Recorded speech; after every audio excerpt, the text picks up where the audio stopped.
What's popping, guys? Welcome to ZeerTalks and welcome to a preview for the second leg. You know what I'm saying?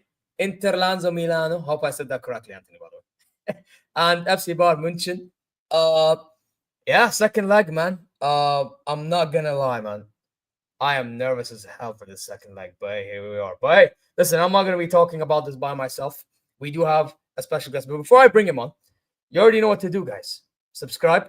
Press the alarm bell for future content notifications. Like, comment your way. Go check the socials, ZeerTalks. Also, go check the channel. Anthony Inter Worldwide is in the title and description down below. And listen, guys, hopefully you're well wherever you may be. Inshallah, bi'idhnillah al-azim. Now, I say we introduce the guy that is leading at the moment in the Champions League tie. After that loss, which is jarring as hell, but it is what it is. Anthony, what's up, brother?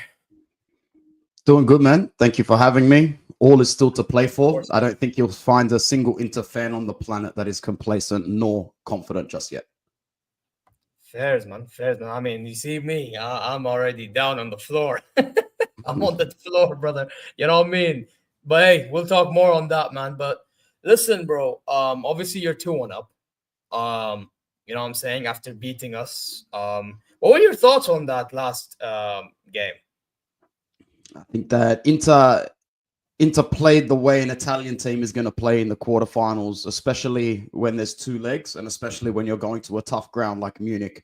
You don't need to play your regular brand of football in Europe when you're Italian. In fact, Italian teams became famous for, profiting off the away goals rule, which would have happened again. If the away goals rule was still in effect, you guys might as well stay in Munich, drink your beer and eat your schnitzel and focus on the Bundesliga, because that away goals rule was tailor-made for Italians. It really was. We would get an away goal worth 2. Don't let Italians do that. Don't give us double our money for something like that, because we used to take advantage of it big time. In fact, it used to bite us in the ass when we'd play against our own teams in Italy. Inter were eliminated twice by AC Milan in the early 2000s on away goals. We didn't lose to them. We were done on away goals. And, that's just what happens. So 2-1, it doesn't mean much in terms of away goals, but we went there and we played an Italian brand of football, despite being the most progressive, front-forward Italian team I've seen in the last 10 years. You could make an argument that certain Juventus sides played more front foot. I'd argue that they simply had the talent and technical ability to dominate, which is why they weren't so progressive. You could argue that Maurizio Sarri's Napoli was about as front foot progressive as you can get. You can argue that Pioli's Milan did the job as well. I don't care what anybody says. Nobody, I repeat, nobody is doing it the way Simone Inzaghi is doing it for Inter. He has completely revolutionized what Italian football should look like within the league. But guess what? We went to your ground and literally dialed it back 15 years. We did what we needed to do. We had sporadic passages of play where we were on top of the game. And then we decided to average 22% possession for a borderline 65-minute period. So very Italian. And it's going to get even more Italian in Italy. Believe that. Oh, yeah, I know. I already know what's going to happen, bro. I've said it many times on this channel and on the Barn View itself, bro. We may as well not go, even though there's no away goals, bro, because the way I see it, yeah, you're probably gonna pack up a bus, a truck.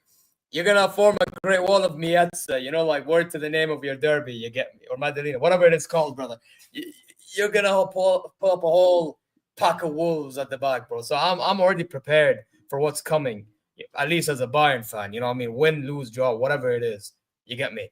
But bro, last game I was a bit surprised that you were open at the beginning of the game. And that's where Olise was taking his advantage, or when he took his advantage, only for Kane to miss that big chance from my perspective. And the way I saw the game as well, like, you just caught us in transition twice. Actually, 3 times, because Augusto had that chance he could have scored as well, I remember. And we paid for 2 of them, you know what I mean? And then, one thing I was impressed with you guys as well. When we scored Thomas Muller towards the end, you instantly decide we're going to hit these guys on the break when the time comes. And it took you 4 minutes to do so, and you scored. Now, I know our defense was poor, but credit in the other end as well. Inter Milan took advantage very well. I was impressed with how you hit in the transition, to be honest. Like, when I saw that transition up, I'm like, yeah, let's go. Our defense stink, and you're doing your job at the end of the day from the other end. So it's like, yeah, well, you know what I mean? but yeah.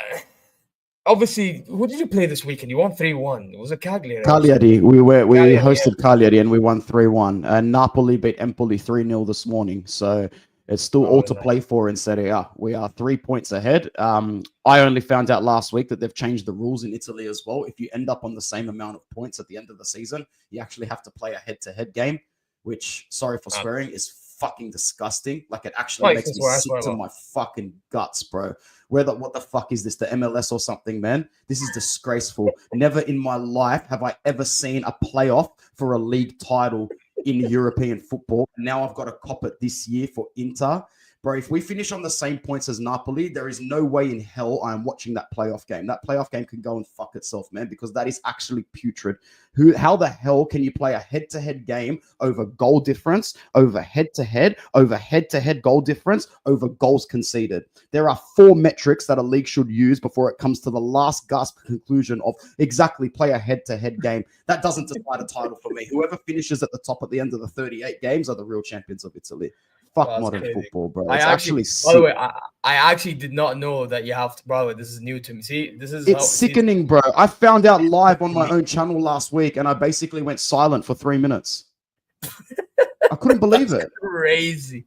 Bro, man said we're gonna ignore goal difference, which is pretty important because obviously when you dominate teams, yeah, you get goals, you get them for a reason, right? And you try not to concede for a reason. So they basically cancel that out if you're tied on point. That's madness. It's really messed up. And the more I think about it, the more I think like, imagine that. When would you play the game? Like, imagine we get through you guys. Imagine we get through the semifinals. What, you want to play a head-to-head for the league title 4 days before a Champions League champion? Oh my God, it's a mess. Well, if that happens, and that ruins your Champions League run, personally, man, I can't even lie because let's focus on the Champions League, man. But that's interesting. I did not know, but true. But I will say this from our end when we played Borussia Dortmund. Now, a lot of our fans think we played a good game, but we weren't clinical. The way I see it is like, if you're not making many good decisions within 90 minutes, and you're not scoring and you're conceding dumb goals, that's not good enough for our standards, you know? Now, actually, outside looking in, what's your thoughts on Bayern München, or how guys like me would feel, or whatever Bayern fans should feel as a whole? What do you think? Well, I've been linking up with Liam for almost 3 years now, and every time we linked up prior to the last time, it was always the same sort of thing. You guys are Bayern. You guys are going to strive to win everything every season. Inter is on the up. Inter is doing well. I'm very happy. Liam was a little bit reserved and concerned with the direction of where your club was going. Fast forward to now, and when I linked up with him the other day, we basically said it's done a 180. You guys are chasing now, not necessarily chasing a pack. You're chasing yourself. You're chasing your own expectations. You're chasing your own metrics. You're chasing your own level, your own ceilings. This Bayern Munich is not the Bayern team of 5 years ago, nor is it the one of 7, 10, or 15 years ago at all. There are a lot of players that have left the club that have taken part of the identity with them. A lot of players have come in that need to be shape-shifted into the Bayern identity. It's not a problem that's exclusive to you. It's happening at a way more extreme level at Manchester United. It's happening at a slightly more extreme level at Juventus as well. A large part of the identity of the club and the DNA and fabric of the club has been pulled out, and there needs to be a regular integration back in.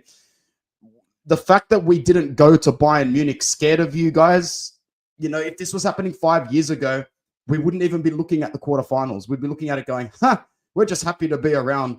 Let's focus on the Serie A. But no, we went to Munich not even wanting a result, bro. We wanted to win. We wanted to go there and beat you. That says everything you need to know about where you guys are at compared to where we are at. But this is not new under Simone Inzaghi. We didn't wake up this season and go for it. There was this big thing that happened 3 seasons ago where we made the Champions League final. People forget about that. 2 seasons ago, we made the Champions League final, and we sent that Man City team to the 70th minute, and nobody expected us to do that. The year before that, we were at 1-0 at Anfield. The year before that, last year was Atleti. The year before that, Man City. The year before that, we were very close to knocking Liverpool out in Anfield. In fact, we were the only team in that calendar year, to beat them at Anfield. 1-0, Lautaro Martinez strike, 2-1 on aggregate. Or was it 2-2 on aggregate? It was, because the fucking away goals rule was still in place. See how football works wonders when your team is on the right end of politics? See how football shapeshifts based on one fucker in a suit and tie changing a little bit of legislation? Changing a little document in the UEFA board. See what happens? See how that can change the course of history forever? One guy woke up and went, we can make more money doing this. Sign the fucking line, and history goes out the window. Inter should have sent Liverpool to extra time. We didn't. So yeah, that's basically what happened. So Inter is not knocking on the Champions League door for the first time this season. We're trying to bang it down because it's the next objective, like natural progression in football. We won the league title last season. Big clubs don't strive to do the same thing the season after. They strive to improve. If you win the Copa, you win the league the next season. If you win the league the next season, you try and win the Champions League next season. You win the Champions League, you try and win the Champions League again. Yeah, no, 100, bro, 100%, bro. You know what I mean? But listen, man, and the funny thing is, not many people understand. You guys had to do it the cheap way because obviously, Serie A, with what you're going through, there's only a certain amount you can spend, if I'm not mistaken. So we have spent nothing, brother, in the last 4 years. So what Simone Inzaghi has done is genius level. But to be honest, it comes with having a director like Beppe Marotta, who is the best director in Europe, not Italy, Europe. And he has been for a decade. What he did bringing up Sampdoria, timeless. What he did with Juventus, incredible. Juventus' biggest mistake pretty much of their last 100 years would be letting Beppe Marotta walk out of that door.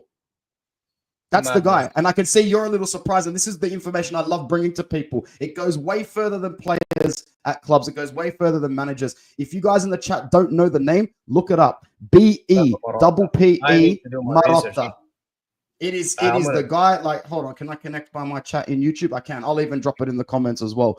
Beppe Marotta, the transfer genius that has come to Inter, that is responsible for so many of our good deals, so many of our signings. This is the guy that constructed the Juventus midfield under Antonio Conte and then, redid it with Allegri. All those free transfers for Juventus, all those good deals, all came under that guy. And he's the biggest reason that we are in the position we are today. The name is Beppe Marotta.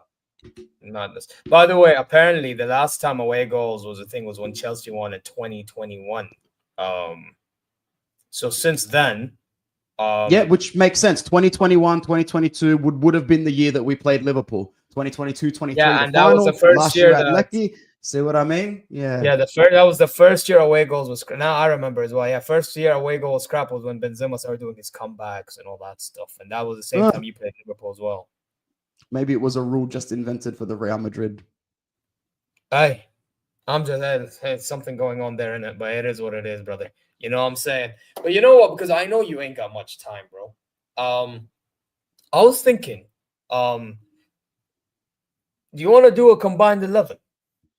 Yeah, bro. I'm happy to do what times. I can do a bit longer. I can still do about 15, 20 minutes, man. So whatever you like, bro. However you want to get the most out of your video. Yeah. No, but because I think we've talked enough about the game. I mean, we can, towards the end, do the prediction and talk about how that will pan out. But I say we do a combined 11. Now, last week, I had Judge Mo with me. And to be honest, I'm not going to lie. Most of the team, because we did it based on who's fit and all that stuff. You had 7 players. We had around 4. You know what I'm saying? Or like the rest. Wow. So, see, that wouldn't have happened 5 years ago, man. No way. Hey, listen, brother. Hey, listen. And that's keeping in consideration our injuries. You know what I'm saying? So, hey, it's not looking good. Hey, Herbal, you need to fix the fuck up, man. I swear down, bro. This fat Griffin-looking asshole. But anyway, that's a different discussion for a different time. Now, I'm going to share screen. So what formation do you want to go to? Because I know you play 3 in the back, which, I mean, it involves wing backs in it. And we do 4-2-3-1 usually. So it's interesting, man. You know what I mean? So what are you thinking? I'll just go with what you want. If we can go 3 at the back, we can go 3 at the back. I mean, I'm fine with it, but I'll also adapt to a 4 at the back easy. I already know the players from my team that are unplayable, that you cannot replace. So I've already got the ones in my head that we have to integrate no matter what. And then because it's your channel, well, I'll give you the benefit of the doubt. You can chuck in whoever you like, but there's definitely a few of these Inter players that just get in via tattoo. Listen, I understand. I mean, to be honest, your team's better than ours, so it's not like it's gonna be hard for me to be convinced. You get me? But cool. Here's the thing. We start with, so you want 4-3-1, yeah? Yeah, that's fine by me. Okay, cool. Anyway, The so thing in about goal, Inzaghi is that it doesn't really matter what we have on paper. He's a hybrid manager and always will be. oh yeah, true. Yeah. No, but so here's the thing. Before we start though, with Inzaghi, right? So he basically has so he has wing backs in your defense. So they drop back to defend, don't they? But then they also hit in transition when you attack, don't you? So like DiMarco, for example, and Dumfries, they'd help you attack, right? Like they're your wingers technically, and then you have Correct. Thuram. Okay, that makes more sense. I did flip Liam, you fraud. Did you not see that? This guy, man. Yep. Big up though. Now, Bonneril in goal. Now, on a normal occasion, I would try to back Neuer, especially the fact that Sommer left Bayern. But let's be honest, Sommer's playing. Neuer's not. And Sommer's been better as a whole this season. So we can agree on that, yeah? Yeah, definitely. I mean, I've got a lot of respect for your young keeper, and Leonham and I were giving him the big up last time. But you're not going to start him in a combined 11 over Jan Sommer. No way. But he has potential, I actually didn't think he played bad against you guys. Weirdly, no, he didn't play bad at all. It was one of your better players. I actually felt bad from the poor kid. So you know what I mean? But yeah, he has hella potential, in my opinion. Now, okay, right back. You know what I think we do? Because we did this with Mo. I actually think Kimmich is a better right back than midfielder, and you have bare midfielders. I'm not gonna lie. So what I'm thinking is I'll take Kimmich for right back because you have Dumfries anyway. I mean, you can take Kimmich for right back for sure because it's a 4-man back. But if you were to switch this to a wing back position, Denzel Dumfries would have him covered at the moment. Like I know Kimmich is a midfielder, but like the thing is, bro, Liam, you're saying no, but let's be honest. Like Çalhanoğlu and Barella are getting in this team. Yes, but at the same time, we're not both of our clubs aren't charity cases. We're not giving charity handouts here. But the fact of the matter is that Dumfries is not at full fitness. So you're going to get Kimmich in there because there's no Dumfries available for this game, mate. And even if he was available, he's not available. They remain sidelined with injury. Inzaghi hasn't made a decision yet, but we're up 2-1. This is the game where Matteo Darmian's going to play. Matteo Darmian will start this game. Would I take Dumfries over Dalot? 100%. Yeah. I would take Dumfries over any right-sided fullback in Serie A. Any right-sided fullback in Serie A. The fact of the matter is that Kimmich can get in there today. I'll give him that because Dumfries, A, is not 100% fit, and B, Dumfries doesn't play right back. He plays wing back. He's an overlapping wing back. To play Dumfries at right back in this formation, you'd get a Wish.com bootleg version of Denzel Dumfries. So I'm happy to put Kimmich in there. Okay, then cool. There you go. If that's the case, then who would you play left back? Because DiMarco's a wing back. Oh, left back, you put Bastoni. Oh, so you just put Bastoni, so you wouldn't play him left centre back?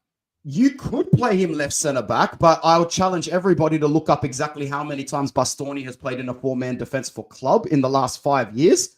Never. Not once. He has played at left centre back in the Italian national team. He doesn't perform extremely well. This is what I mean. Like in this hybrid formation, I would be putting Bastoni at left back. Definitely. Okay, because Bastoni's not going to stay left back. And this is the double-edged sword of building a lineup like this. You can put a couple of our players in certain positions. They're not going to stay there at all. And once we're finished with the 11, I'll tell you exactly who's going with where, respective of their core position.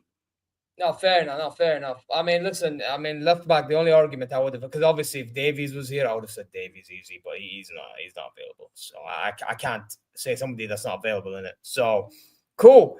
Center backs, bro, if you want, you can have them all, brother. I mean, my center backs is Dyer, Kim. This is why I put Bastoni at left center back, because you simply don't get in, bro. You don't get in. So Acerbi and Benji Pavard, chuck them both in there.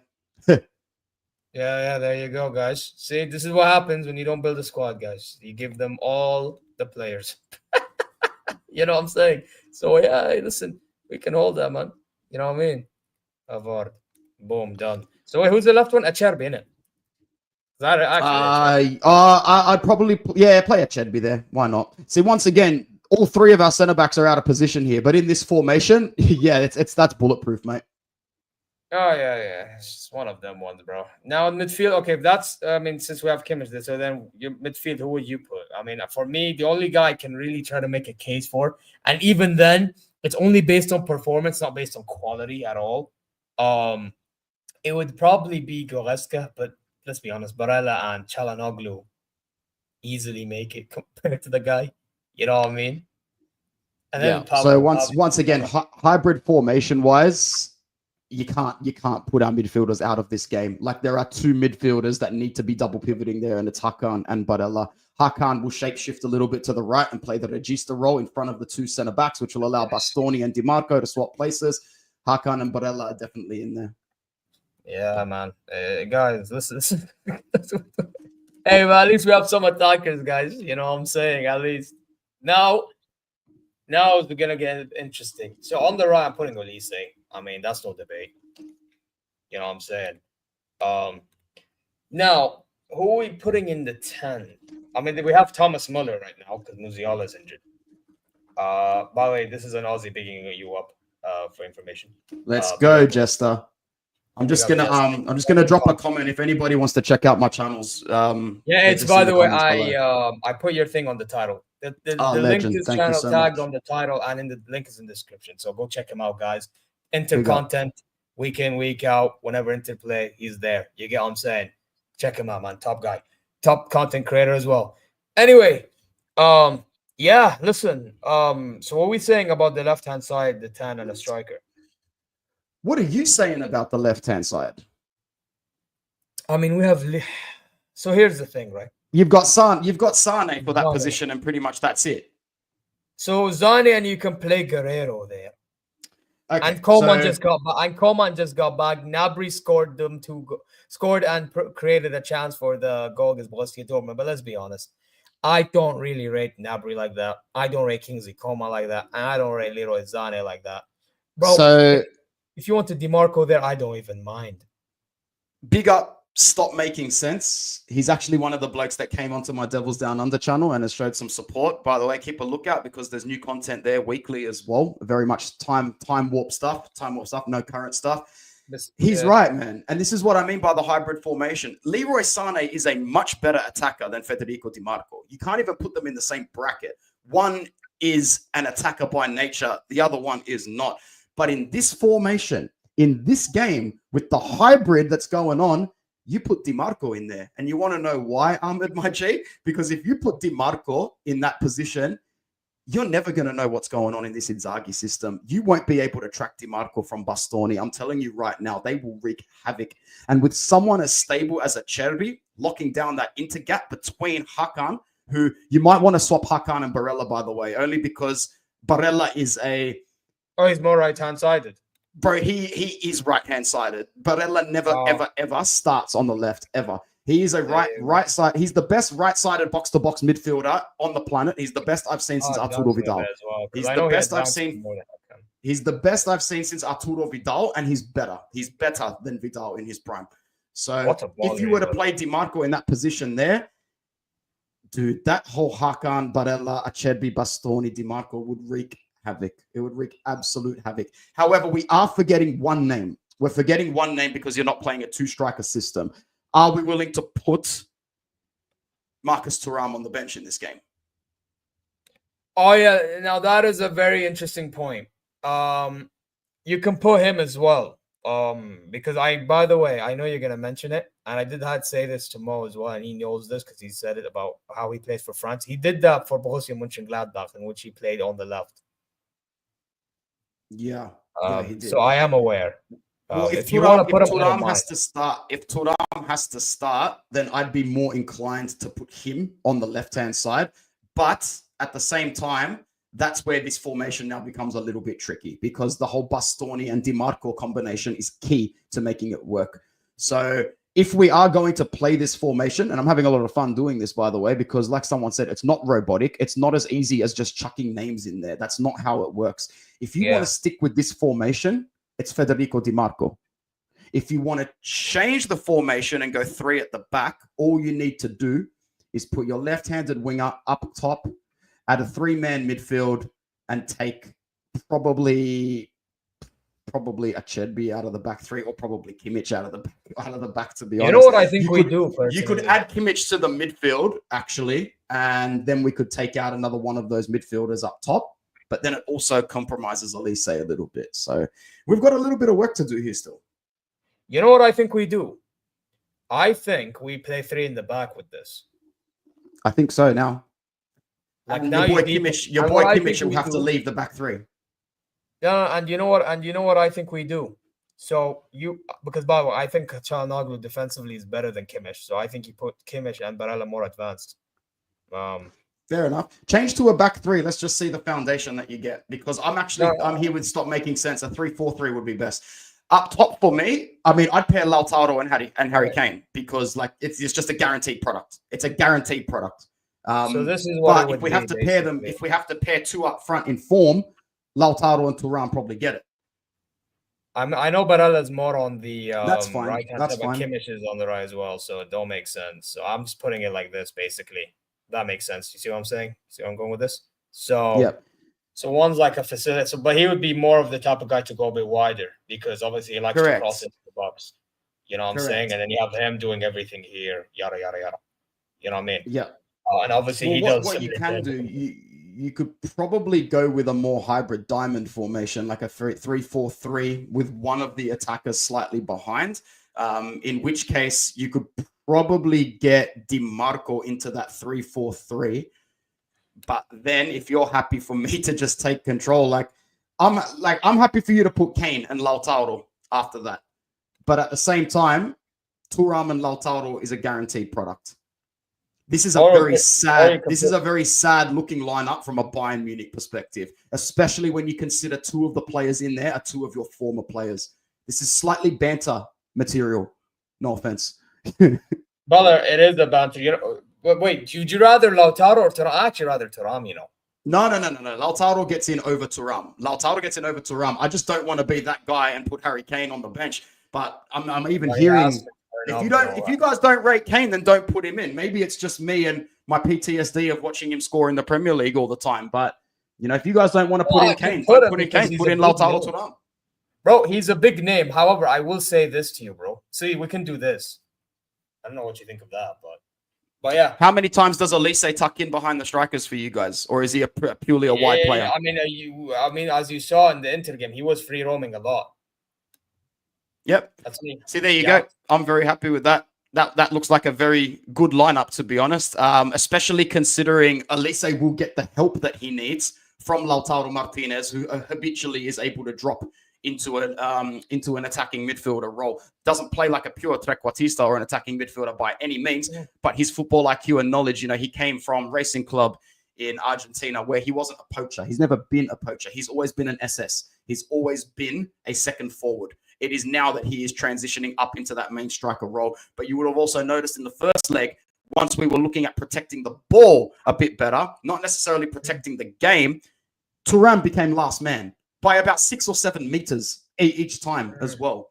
So, yeah, I like that lineup, man. To be honest, it's actually quite well balanced. The weak link in that lineup would be Elise connecting to the attack, but I'm more than happy to take that risk because he's a very talented player. He can sacrifice that though, because a lot of potential there as well. But yeah, this would be a very, very, very strong lineup. And to be honest, because you guys don't have that core that is performing at a top level this season, you need to run with the inter core. You need to run with our back 3. You need to run with our midfield's foundation as well. Yeah. You know what? Cool. Yeah, true. Now, you know what? We obviously, Liam's saying Kane is laughing because the guys had enough of Kane after the Dortmund and Inter games because he don't turn up in big games. You know what it is with me with Harry Kane, right? I'm going to keep it a stack right now. I feel like with this guy, if he don't turn up in this game, bro, we need to look for another striker like a Gyökeres or something, bro, because this is... Bro, 100 million. You guys, the fans are ready to give up on Harry Kane that already. Bro, I'm sorry, 2 seasons now. Like, yeah, we'll win the Bundesliga, great, but big moments, man. 100 million. You know what I mean? That's what it's supposed to be. And like, if he don't get it twisted, if he scored me a goal against you guys when he gets a chance, like, I have no problems then. But if you tell me he has a big chance and he misses, and then he costs us a no goal, like, get rid. Genuinely, just there's no point having Harry Kane. I swear down, Oh, bro. fair enough. He's going to win his first. He still hasn't won a trophy in his life, has he? And he's gonna win the league because Leverkusen can't do anything while we can't do anything at the same time. So it's Yeah, just you're both sort of limping towards the finish line there. yeah. Well, yeah. I was gonna ask you. So, what would you think would be the difference in this tie? Before I ask for prediction. Well, On look, Wednesday. we've sort of proven our defensive solidity in Europe, but this is different because for the first time, someone's about to throw the kitchen sink at us. And I'm not talking about Feyenoord Rotterdam because that's a team that they should throw the kitchen sink at you and you should be dusting it up. But this is a different beast. You are Bayern Munich at the end of the day. You're coming to the San Siro to win. So you're not throwing the kitchen sink at us. You're throwing the blueprints. You're throwing the blocks, the bricks, the foundation. The whole house has to get thrown at us from the get-go, which means, unfortunately for you, you play Inzaghi ball. You have to play Inzaghi ball in this game, and we will sit deep, and we will counter you hard, and we will hold the ball up in horrible places. You will commit so many fouls that you do not want to commit. We will play dirty, dark art Italian football. How long's the game? 95 minutes. I'll tell you right now, 65 minutes max get played in this game. The amount of dead rubber, the amount of dead balls, the amount of time wasting, the amount of reconfiguring in this game is going to make you sick to your stomach. Trust me. We will dark arts our way till the 85th minute. It's going to be a little similar to the Atletico gig last season where we tried hard to just dark arts our way to full time. Memphis Depay turned Stefan de Vrij, and then before you know it, we're into penalty shootout. And for a team that doesn't compete in penalty shootout, we bombed the penalty shootout big time. Like I knew we would. As soon as that went to penalties, I was like, oh, well, it was a nice run while it lasted. Let's go for the Scudetto now. Oh, yeah. By the way, this is a good question because I'm a Hilal fan in Saudi, by the way. There was links, but I don't see it happening. What do you think? Bro, Inzaghi gets linked to everybody at the moment. And those that have ever watched me and have ever seen me go on maybe Judge Mo as well for a little bit, I always come out with chest and go, especially Prem fans, you Prem tards need to realize the grass is not always greener in London 100%. Or in Manchester or in your country. In fact, you get no sun whatsoever. Where the fuck do you get off thinking that the grass grows greener in your country and everybody wants to go there? You think Simone Inzaghi is trading up pizza, pasta, limoncello, the Mediterranean sun to go to England or to go to Al Hilal for what? More money? Just a newsflash for everybody. They're already rich, yeah? We're not poaching McDonald's managers or we're not poaching janitors here. These managers are already on multi-million-dollar contracts. Their wives are set up in Milan. Their kids go to school in Milan. Just letting everybody know, Milan is a pretty damn nice city. It's the sort of city that people write down when they're a kid that they want to live in for the rest of their life. When people drop names and say, oh, Barella's going to Liverpool, oh, Bastoni's going to City, oh, Inzaghi's going here, I go, yeah. What about Barella's 4 kids? What about Bastoni's fiance? They just bought a house. Does anyone look at this shit in the background, or you all just wake up, look at the Daily Mail and go, fuck yes, my club, the best, the Premier League, the best, who are Inter, never heard of them. This modern day generation of fans, they're borderline retarded when it comes to football, man. And I know that sounds rude, but when I wake up and see some of the headlines, I go, you guys actually think the sun shines out of your ass in England? You get 4 sunny days a calendar year. Sorry, man. Yeah, but you know how they think, Anthony. They think that Premier League is high and beyond than everything else possible, bro. This is the problem. You know what I mean? The Premier League has great marketing. It's got awesome technology. It's got great camera angles and a fantastic media team. When you break down football play by play, it's just a bunch of people running around kicking a ball the same way everywhere else, which is why people come to Italy. Pass, do nothing. People come to Italy and they can't win. Why? Because there are a couple of countries in the world that still play traditional pragmatic football, very pragmatic football. Yeah, but can I just say, because by the way, you see, part of the reason to when I get to my prediction, you'll understand, you'll agree, you'll kind of get my point. But like, I want to ask you, do you find it disrespectful that football fans in general, I know with Mo it's the case because I've heard him say before that it's disrespectful to you guys that these fans think that football can only be played in one way, which is attacking football. That's it, as if defense is not a thing. Football is the most beautiful, pragmatic sport in the world. It's the hardest thing to succeed in. It's impossible to have one style of play. There has never been one style of play in history. There's never been two. There's never been three. There are 4 or 5 in each and every major league, and then half a dozen to a dozen in every other league as well. Every manager has their own philosophy. Every manager has their own independent twitch, independent flick on everything that they are doing. The problem with most fans is that they want to have their cake and eat it too. You cannot play front forward beautiful football and win every single game unless you hack the system the way Real Madrid do with the Galacticos, the same way Barcelona have done with their countless teams that they have built.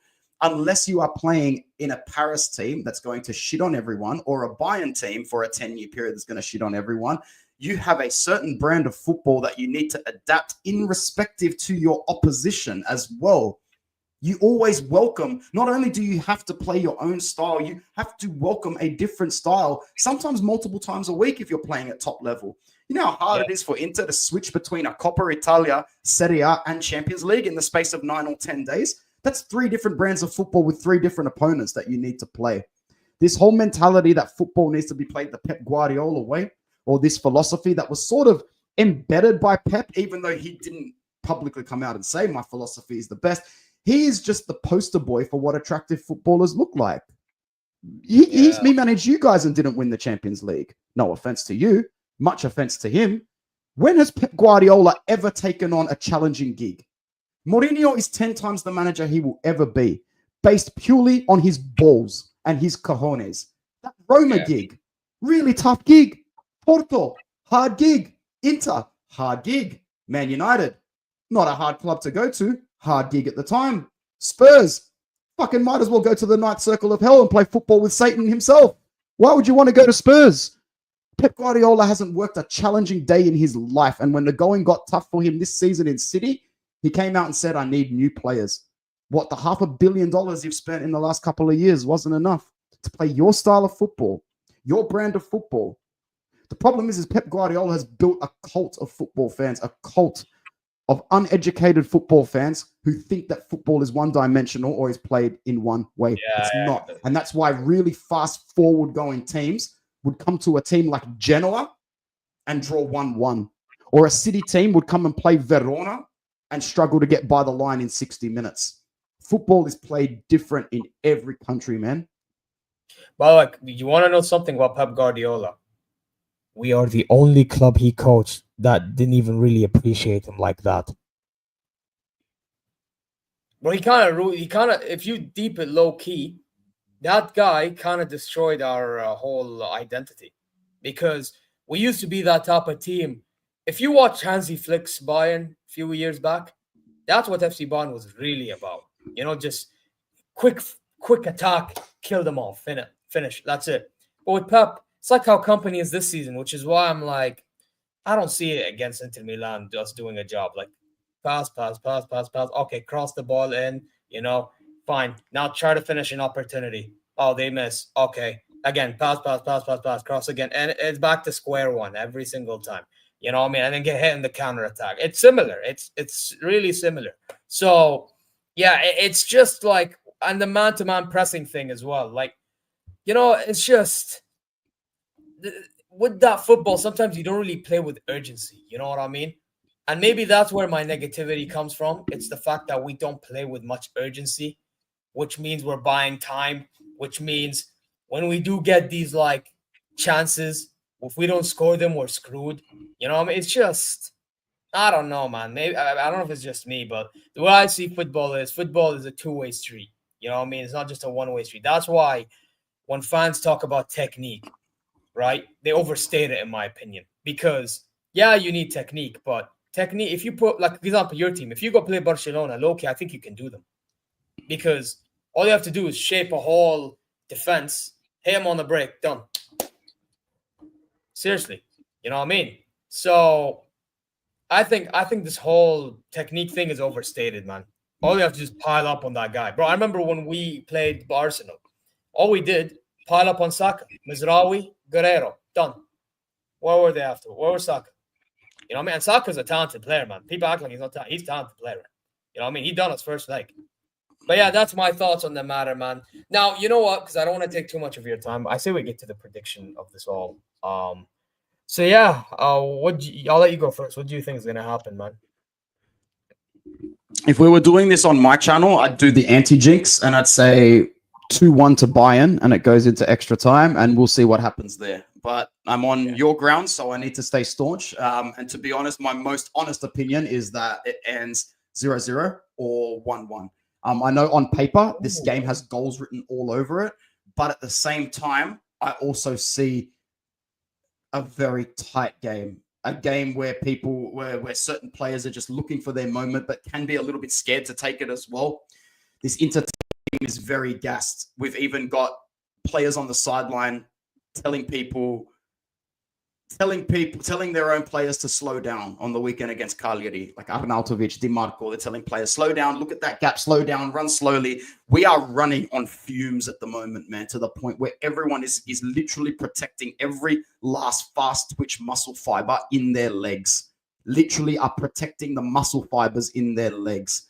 There is a very good chance that we bottle it, like Stop Making Sense says. Like, that makes a lot of sense. A lot of Inter fans are very reclined to the fact that we could bomb this very easily. We are not up by 2 goals. We are not up by away goals. We have a Serie A title race that still needs to go down another 6 games for us, man.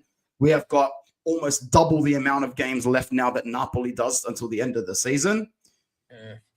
Bro, if we go through against you guys, I give us a 60% chance to win the Champions League. I think that we will be hell-bent on getting through it. That we'll be 3 games away from winning it. This is our toughest hurdle, protecting it against you guys, because we could still go either way. I'll go 1-1. I'll say you guys score first, we score second. Yeah. Now, by the way, I was gonna say something similar to you. I think we do score first for some reason, because again, we're gonna be the one with more ball possession, which means we're probably gonna have more chances. We're gonna get one. But I do think we're gonna have some mad missed chances as well and all that stuff. I do think you score, but guess what? I have a weird feeling because we're gonna be desperate towards the end of the game. I would not be shocked if you scored another one, last minute or something. Like, let's say there's a corner and then our keeper comes out, everybody, and then we mess up. You hit on the break, open net, game set and done. You're through, done. You know what I mean? I would not be shocked if something like that happened and we're out. So yeah, I'm going to say 2-1 Inter Milan. Unfortunately, not like I want to say that, but unfortunately, I'm just being as realistic as it sounds or as I can be, based on the fact that we don't have enough in our team to score the goals that we need to score. Oh, sorry, Wednesday. I apologize. Oh, so you're answering him. I thought I said tomorrow. But yeah, I don't think we have enough going forward to score as many goals that we should be scoring, for one.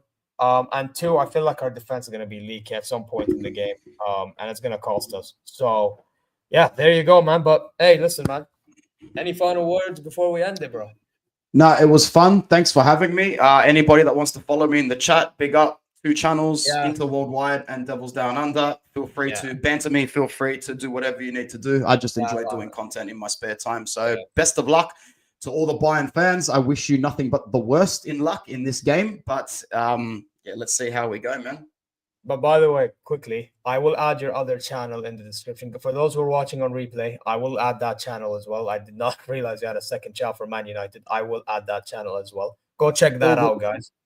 You have to keep it on the down. You have to keep it on the down low. How many fans in the world, support 2 major clubs like that? And I hear it, bro. As an Inter fan, as soon as people find out you also support Man United, they basically jump down your neck and up your ass at the same time. But bro, I used to be there, bro. Yeah, but that's why. When you're born in Australia, you don't have streamlined access to football until the turn of the millennium. So until technology really came into fruition, we only ever had the Premier League to look at, pretty much, man. Yeah. Anyway, guys, this will redirect you to, hopefully he's still live, because I was there before. If he's still live, we will redirect to him, even though he was going to redirect to me. But he's still on. All right, we're redirecting to Football Carnage, guys.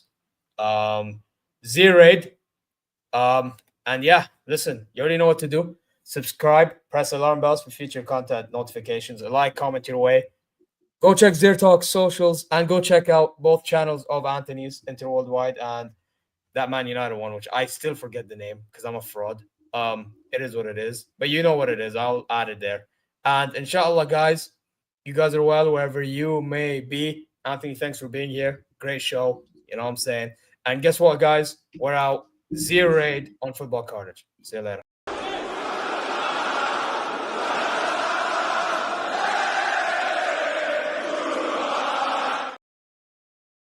See you later, man. It's a meal.